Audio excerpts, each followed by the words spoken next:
ये एक बहुत पुराने जमाने का जिक्र है। एक था शिकारी, एक लेकिन वो दूसरे शिकारियों की तरह नहीं था। उसने अपनी पूरी जिंदगी में किसी जानवर को नहीं मारा था।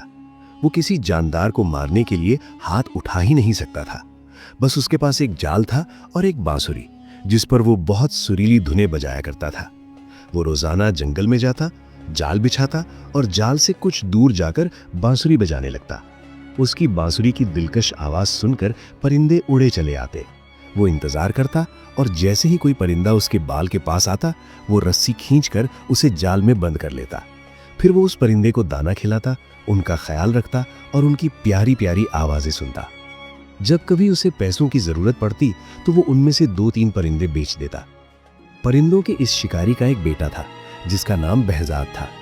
बहजाद अभी छोटा ही था कि शिकारी बीमार पड़ा और उसका इंतकाल हो गया। बहजाद और उसकी अम्मी के पास जो पैसे थे वो जल्द ही खत्म हो गए और उनके पास खाने को कुछ ना रहा।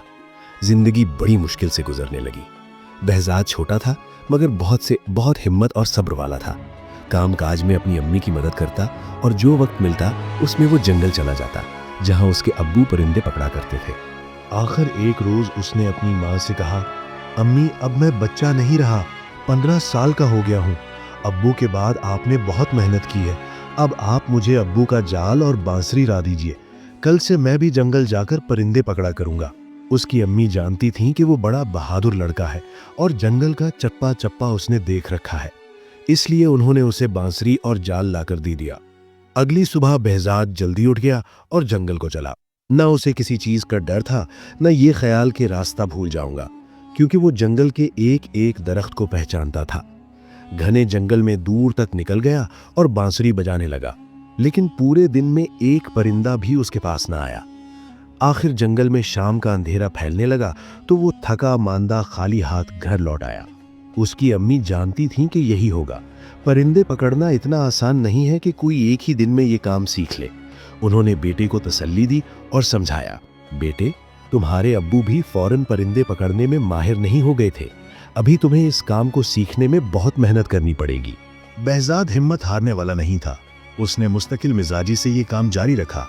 आखिर आहिस्ता आहिस्ता उसे बांसुरी पर खूबसूरत धुनें बजाना, अपने आप को परिंदों से छुपाना और बगैर हिले जुले सब्र से देर तक बैठना आ गया और परिंदे उसके जाल में फंसने लगे। एक दिन उसके जाल में एक बहुत अजीब और खूबसूरत परिंदा फंस गया। उसके पर 7 रंगों के थे। वो खुशी खुशी घर आया और उस परिंदे को एक पिंजरे में बंद कर दिया। अगली सुबह जब वो उठा तो ये देखकर हैरान रह गया कि परिंदे ने खूबसूरत अंडा दिया था। वो अंडा भी 7 रंगों का था। बहजाद ने सोचा कि ये अंडा बाजार में जाकर बेच देना चाहिए ताकि कुछ पैसे हाथ लगें। जब वो अंडा लेकर बाजार पहुंचा तो उसे दुकानदार ने देख लिया। ये दुकानदार बहुत चालाक और लालची था। उसका काम ही गरीब लोगों को धोखा देना और सस्ती चीजें महंगी बेचना था। बहजाद के हाथ में रंगीन अंडा देखते ही उसने फौरन आवाज दी, ए सुनो, क्या ये अंडा बेचते हो? मैं इसे खरीदता हूँ। बहजाद जानता था कि वो दुकानदार बुरा आदमी है। उसकी चालाकी और लालच देखकर बहजाद ने कहा, हाँ 10 रुपए का है। बहजाद को यह देखकर हैरत हुई कि चालाक दुकानदार ने उस अंडे की कीमत कम कराने की कोशिश नहीं की और उसे 10 रुपए देकर अंडा ले लिया। बहजाद ने बाजार से सौदा खरीदा और घर आ गया। अगली सुबह उसने देखा कि परिंदे ने फिर एक वैसा ही रंगीन अंडा दिया है। ये अंडा भी उसने उस चालाक दुकानदार को बेच दिया।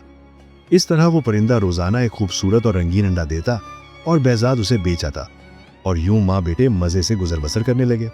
एक दिन बहजाद को ख्याल आया कि ये चालाक दुकानदार इतना महंगा अंडा खरीद कर क्या करता है, जरूर इसे बहुत ज्यादा कीमत पर आगे बेचता होगा। ये सोचकर उसने एक दिन दुकानदार का पीछा किया। दुकानदार अंडा खरीदकर महल पहुंचा और बहजाद समझ गया कि वो दुकानदार उससे रोजाना अंडा खरीदकर बादशाह को महंगे दामों बेच आता है।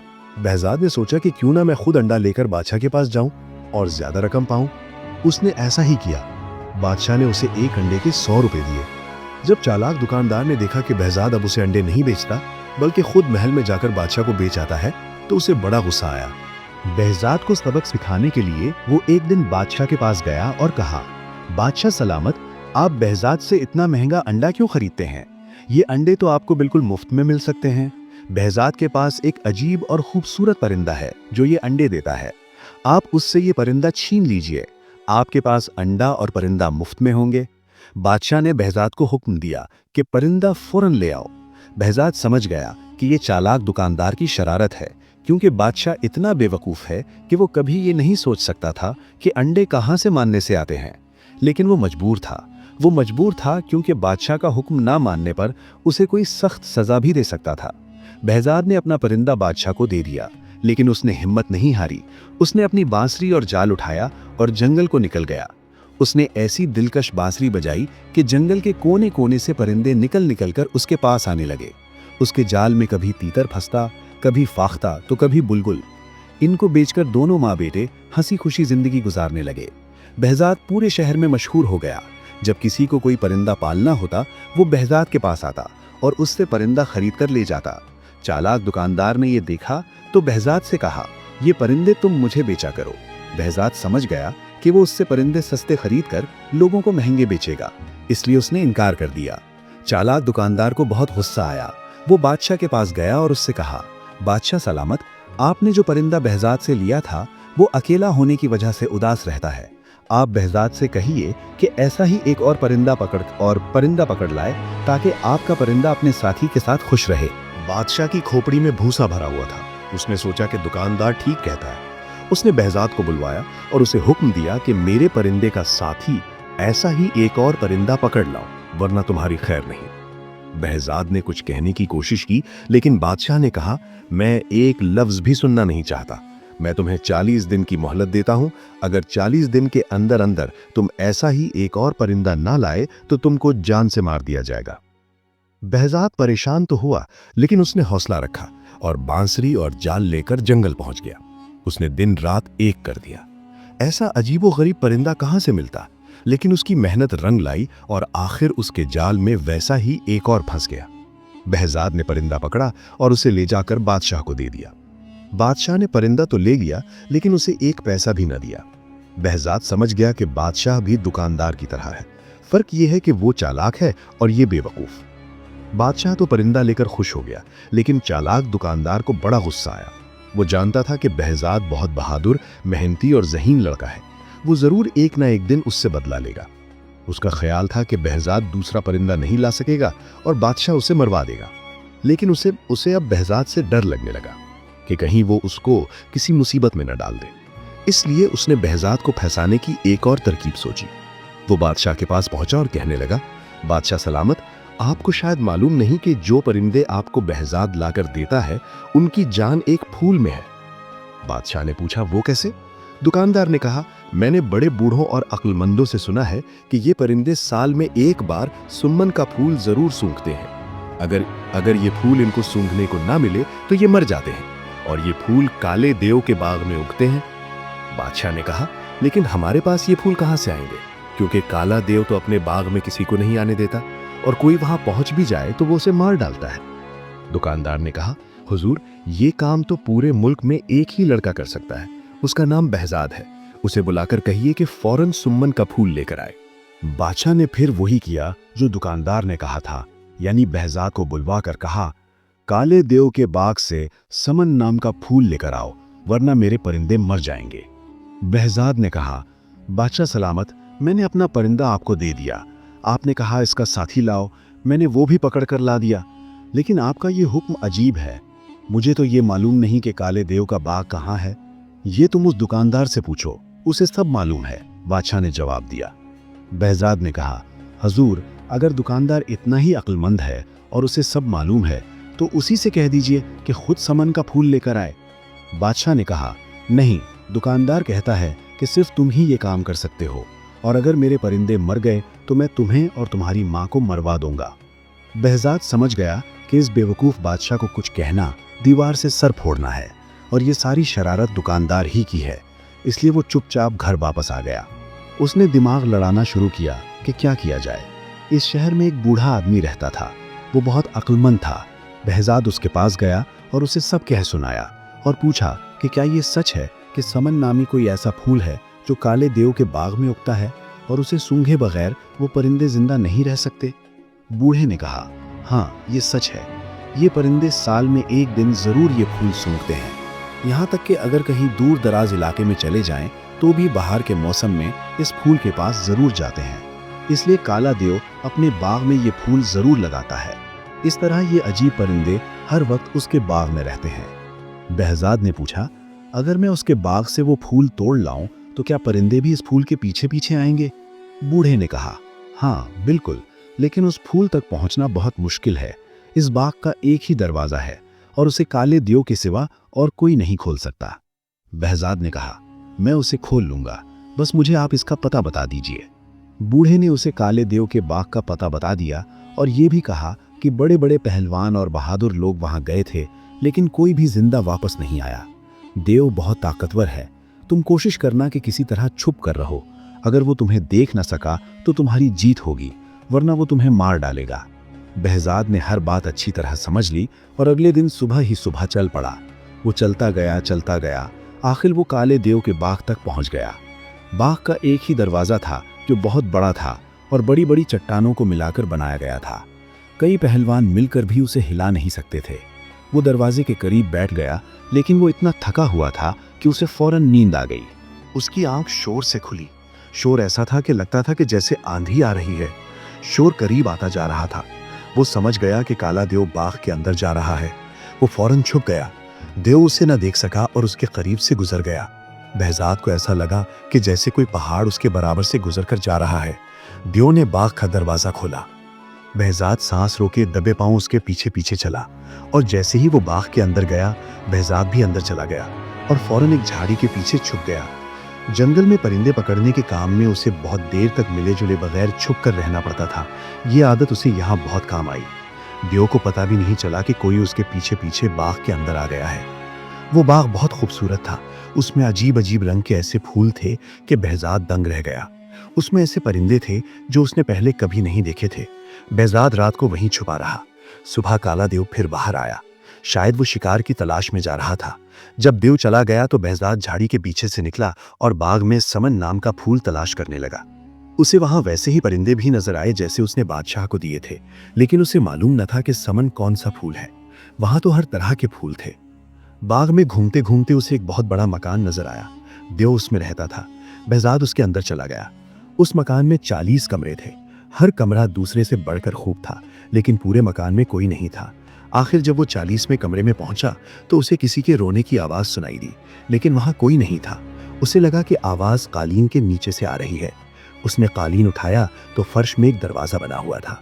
उसने दरवाजा खोला तो सीढ़ियां जमीन के अंदर जा रही थी। वो सीढ़ियां उतरकर अंदर चला गया। नीचे एक तंग और अंधेरा कमरा था। रोने की आवाज तेज हो गई थी। बहजाद ने गौर से देखा तो अंधेरे में एक लड़की नजर आई जो हवा में लटकी हुई थी। उसके लंबे लंबे बाल छत में एक कुंडे से बंधे हुए थे और वो रो रही थी। बहजाद को देखकर बोली, अरे लड़के, तुम यहाँ कैसे आ गए? तुम हो कौन? फौरन यहाँ से चले जाओ, अगर काला दियो आ गया तो तुम्हारे टुकड़े टुकड़े कर देगा। बहजाद ने कहा, तुम फिक्र न करो, वो बाहर गया हुआ है। ये बताओ तुम कौन हो? मेरा नाम चंदा है। वो मनहूस देव मुझे कई साल पहले उठा लाया था, तब से मैं यहाँ कैद हूँ। बहजाद ने उसके बाल खोलकर उसे नीचे उतारा। उसने फिर पूरी बात बताई कि वो किस तरह समन के फूल की तलाश में आया है और अगर फूल ना मिला तो बादशाह उसकी माँ को नुकसान पहुंचा सकता है। चंदा ने कहा, समन नाम का फूल सबसे पहले मैंने उगाया था। अगर तुम मुझे यहाँ से निकाल कर ली जाओ तो मैं तुम्हें समन उगा कर दूंगी, फिर सारे परिंदे तुम्हारे पास आया करेंगे। उसने बताया कि काले देव के अस्तबई में तेज घोड़े भी हैं। बहजाद अस्तबल गया और उसने 2 घोड़े खोल लिए। दोनों उन पर सवार हो गए। चंदा को मालूम था कि बाग में एक पत्थर को दबाने से बाग का दरवाजा खुल जाता है। इस तरह दोनों दरवाजा खोलकर घोड़ों पर सवार वहां से निकल भागे। घोड़े भगाते भगाते दोनों बहजाद के शहर पहुंच गए। बहजाद की माँ दोनों को देखकर खुशी से फूल ही न समाई। दोनों को गले लगाया, खाना खिलाया, फिर पूछा, ये बताओ जो फूल तुम लेने गए थे वो मिला भी या नहीं? बहजाद ने पूछा, अम्मी, जब मैं गया था तो मैंने आपको कुछ नहीं बताया था, फिर आपको कैसे पता चला कि मैं फूल लेने गया था? अम्मी ने बताया, बादशाह के सिपाही रोज आते हैं और पूछते हैं कि बहजाद फूल लेकर आया कि नहीं। इतने में बादशाह के सिपाही आ गए और पूछा, तुम फूल लाए या नहीं? इससे पहले कि वो जवाब में कुछ कहता, चंदा ने कहा, हाँ ले आया है, थोड़ी देर में खुद बादशाह के पास फूल लेकर जाएगा। बादशाह के सिपाही चले गए तो चंदा ने चाकू लेकर अपनी उंगली में चीरा लगाया। खून के 2 कतरे निकले और निकलकर फूल बन गए। चंदा ने कहा, देव को मालूम था कि मैं इस तरह समन के फूल बना सकती हूँ, इसीलिए वो मुझे कैद रखता था। अब ये फूल बादशाह के पास ले जाओ। जब वो फूल लेकर बादशाह के पास पहुंचा तो परिंदे उदास थे। उन्होंने चहचहाना बंद कर दिया था। फूल देखते ही परिंदों में जैसे जान पड़ गई। वो फिर से बोलने लगे। बादशाह खुश हो गया। लेकिन चालाक दुकानदार ये देखकर जल गया कि बहजाद फिर कामयाब हो गया। उसने बादशाह से कहा, बादशाह सलामत, ये फूल तो मुरझा जाएंगे क्योंकि पौधों में लगे हुए नहीं हैं। बहजाद से कैसे कहो कि वो समन का पौधा लेकर आए जिसमें फूल लगे हों। बादशाह ने कहा, ये ठीक कह रहा है, तुम काले देव के बाग में फिर जाओ और वहां समन के फूलों वाला पौधा उखाड़ लाओ। अब बहजाद ने सोच लिया था कि बादशाह और दुकानदार दोनों को शरारतों का मजा चखाएगा। उसने कहा, हुजूर, ये फूल काले देव के बाग में नहीं लगते, ये तो एक ऐसे शहर में होते हैं जो बिल्कुल हमारे शहर की तरह है, बल्कि इसका नाम भी वही है जो हमारे शहर का है। जो लोग मर जाते हैं वो इस शहर में रहते हैं। उन सब लोगों के बादशाह आपके वालिद हैं जिनका इंतकाल हुए बहुत अरसा हो गया है। जब मैं ये फूल लेने इस शहर पहुंचा और आपका नाम लेकर बताया कि आपने फूल मंगवाए हैं तो आपके वालिद बहुत रोए और कहने लगे कि मेरा बेटा खुद मुझसे मिलने क्यों नहीं आता। अगर मैं तुम्हें इसका पौधा दे दूंगा तो वो मुझसे मिलने कभी नहीं आएगा। अभी फूल ले जाओ, जब वो खुद आएगा तो मैं उसे ढेर सारी दौलत भी दूंगा। इसके बाद वो चालाक दुकानदार की तरफ मुड़ा और कहा, और जनाब, आपके वालिद भी वहां थे, उन्होंने आपके लिए वहां बहुत से सोने के सिक्के जमा किए हुए हैं। चालाक दुकानदार समझ गया कि बहजाद उनको फांसने के लिए बातें बना रहा है, लेकिन बेवकूफ बादशाह ने हुक्म दिया, फौरन तैयारी की जाए, हम अभी वहां चलेंगे। बहजाद ने कहा, चलिए मैं आपको ले चलता हूं। वो उनको लेकर दरिया के किनारे पहुंच गया। दरिया पर पहुंचकर बहजाद ने कहा, इस शहर का रास्ता इस दरिया की तह में है, आप दरिया में छलांग लगा दीजिए। दरिया की तह में पहुंचकर आप वहां खड़े हो जाइएगा और 100 तक गिनिएगा। 100 तक गिनने के बाद दरिया की तह में एक दरवाजा खुलेगा और आप इस शहर में दाखिल हो जाएंगे। बेवकूफ बादशाह दरिया में छलांग लगाने को तैयार हो गया, लेकिन चालाक दुकानदार ने कहा, ठहरिए, ये झूठ बोल रहा है। अगर ये सच्चा है तो पहले ये खुद छलांग लगाए और दरिया की तह में पहुंचकर उस शहर में जाए और वहां से समन के फूल लेकर आए, तब हम मानेंगे और छलांग लगाएंगे। हाँ, बात तो आपकी सही है, लेकिन आज मैं थका हुआ हूँ। अगर आप इजाजत दें तो कल तक आराम कर लूं। कल शाम को मैं आपको समन लाकर दिखा दूंगा, बहजाद ने कहा। वो दोनों मान गए। सब वापस आए। बहजाद घर गया। चंदा ने उंगली काटकर खून की बूंदें टपकाईं तो वो समन के फूल बन गए। बहजाद ने सोने के वो सिक्के भी फूलों के साथ ले लिए जो वो देव के मकान से अपने साथ लाया था और दरिया पर पहुंच गया। कश्ती के जरिए उसने दरिया पार किया और दूसरे किनारे पर एक थैले में सब चीजें एक दरख्त में छुपा दी। ये काम करके वो वापस घर आ गया। अगले दिन शाम को सब लोग दरिया के किनारे जमा हो गए। बहजाद ने उन्हें किनारे पर इंतजार करने को कहा और खुद दरिया में छलांग लगा दी। रात का अंधेरा फैल रहा था, इसीलिए जब वो दूसरे किनारे पर पहुंचकर चुपके से बाहर निकला और दरख्त पर चढ़ा तो कोई उसे देख न सका। वहां से उसने थैला लिया और दरिया तैरकर पार कर लिया। वापस किनारे पहुंचकर उसने बादशाह को फूल और चालाक दुकानदार को सोने के सिक्के देकर बोला, ये आपके वालिद साहब ने आपके लिए तोहफा भेजा है और कहा है कि ऐसे बहुत सारे सिक्के मेरे पास हैं, अगर वो खुद आए तो मैं उसे सब दे दूंगा। सोने के सिक्के देखकर दुकानदार की आंखें फटी की फटी रह गईं और लालच ने उसे अंधा कर दिया। उसने फौरन दरिया में छलांग लगा दी। बादशाह भला क्यों पीछे रहता, वो भी कूद पड़ा। दरिया के किनारे खड़े लोगों ने बहुत देर इंतजार किया, लेकिन दोनों वापस न आए। थोड़े दिनों के बाद दोनों की लाशें पानी में तैरती हुई मिली। इस तरह बादशाह को अपनी बेवकूफ़ी और दुकानदार को अपनी चालाकी की सजा मिल गई। इसके बाद बहजाद की जिंदगी हंसी खुशी गुजरने लगी। अगर आपको ये कहानी पसंद आई हो तो चैनल को सब्सक्राइब करना न भूलें।